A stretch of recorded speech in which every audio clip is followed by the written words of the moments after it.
Did you know that in about a dozen countries around this world, you can be killed for changing your religion? All of these countries have one thing in common. They are all Muslim majority countries. If you are born a Muslim, according to Sharia law, Islamic law, and you choose to renounce the religion, you're given 3 days to repent, and if you don't, you are to be executed. I'm one of those people. My name is Yasmine Mohammed, and I'm the author of this book, Unveiled: How Western Liberals Empower Radical Islam. In that book, I talk about my experience growing up as a Muslim girl in Canada to a family of Islamists. Islamists are Muslims who believe in spreading Islam politically. Some choose to use violence, some choose to use more diplomatic means. In my book, I warn people in the West that they need to pay attention, that there are enemies amongst them. I grew up going to Islamic schools, going to the mosque, and living in an Islamic community of people who hated the West and who believed that in order for the West to gain salvation, everybody must become Muslim. The aim is to have that happen through any means necessary. When I was 19 years old, I was forced into a marriage with a member of Al-Qaeda. His name is Assam Marzouk. He's currently in prison in Egypt. When I was married to him, I had to wear niqab, that's covering myself head to toe in black. I wore black gloves, thick black socks, and my face was entirely covered in black. Even my eyes were not showing. I had a daughter with him, and it was when I had that daughter that I realized that I needed to get out of this world. I needed to get away from him, and I needed to get away from all of these misogynist and oppressive edicts that were going to rip any idea of freedom away from my daughter. When my daughter was a little baby, her father and my mother talked about taking her to Egypt to have FGM performed on her. They wanted to take my little daughter, as soon as she was of age, to Egypt, where they were going to mutilate her perfect little body with razors, because they felt that that's what their religion demanded that they do. I knew that I had a limited time to protect my daughter and to get her out of that house before that day would come. Through a series of very difficult and very lucky events, I was able to get out of that house, get away from him, and get away from my mother as well, and to start my life all over again with my little daughter, going to university, something I never imagined I would ever be able to do. And when I was in university, I took a history of religions course. And in that course, for the first time, I was able to critically examine Islam. So I was intellectually bombarded. Simultaneously, 9/11 happened. And there I was emotionally bombarded. When the 9/11 attacks happened, everyone in the Islamic community was celebrating. This is what caused me to finally decide that I didn't want to be part of this community anymore. I didn't want my daughter to grow up in a community where people were celebrating the deaths of innocent people. Once I renounced the religion, I knew I was putting a bullseye right on my forehead. The first person to threaten to kill me was my mother. I changed my daughter's name, we moved away, and I didn't tell anybody where I was. And I lived quiet for many, many years. Eventually, after seeing a Bill Maher episode with Sam Harris and Ben Affleck, I decided that I needed to speak out. Sam Harris and Bill Maher were talking about how in Egypt, people who renounce the religion of Islam currently get sent to insane asylums. but there was a poll taken that asked people in Egypt, do you think that people who renounce the religion of Islam should be executed? Close to 90% of respondents said yes.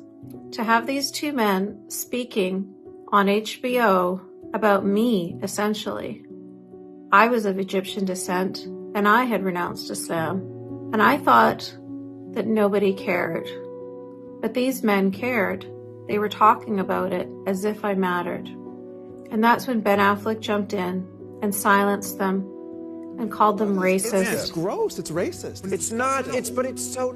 And told them that this kind of talk was similar to the anti-Semitism of calling somebody a shifty Jew. It's like saying you're a shifty Jew. You're not listening. Sam and Bill tried to explain to Ben that standing by liberal values means standing by them across the globe and for everyone. All I'm saying is that liberal principles like freedom of speech, freedom to practice any religion you want without fear of violence, freedom to leave a religion, equality for women, equality for minorities, including homosexuals. These are liberal principles that liberals applaud for, but then when you say in the Muslim world this is what's lacking, then they get upset. We have been sold this meme of Islamophobia where every criticism of the doctrine of Islam gets conflated with bigotry toward Muslims as people. Right. And that is it's intellectually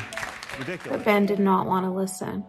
The next day, all my friends on Facebook were celebrating Ben Affleck and congratulating him for being such a great man and stopping the Islamophobia from occurring. And that's when I realized I needed to speak out. All my friends on Facebook thought that Bill Maher and Sam Harris were just straight white American men. What right did they have to speak on this topic? And so I felt, well, I'm an Arab, brown-skinned woman, and I'm going to say the exact same thing as these men. And it'll be harder to silence me because people can't use my immutable characteristics against me. And so that's why I wrote my book.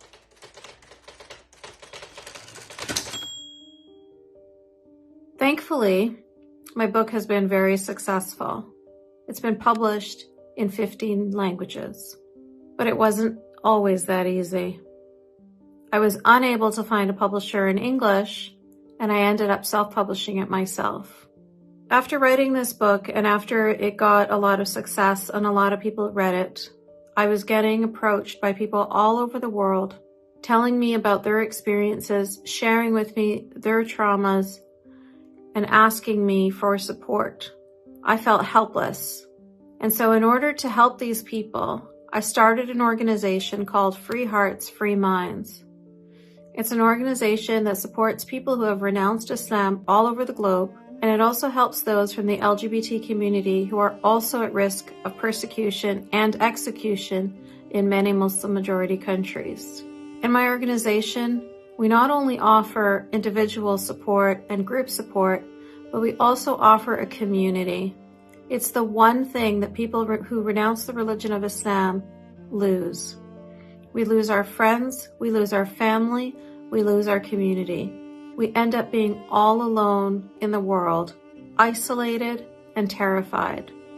Clients who have gone through our program at Free Hearts, Free Minds call our organization their safe space. It's the safe space that they can finally come to, finally be heard, finally be understood without being judged and demonized. I'm very proud of the work that I'm doing with my organization, and I encourage you to look at our website, freeheartsfreeminds.com, click on testimonials, and read some of the stories from some of the people that have gone through our program.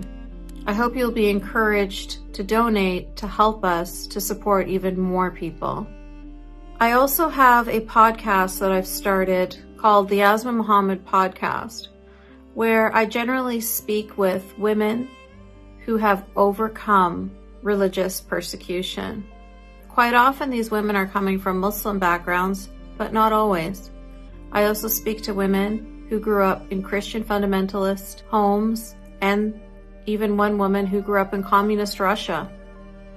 Growing up in a cult where you're not allowed to speak your mind, you're not allowed to share your questions, you're not allowed to even voice your opinion.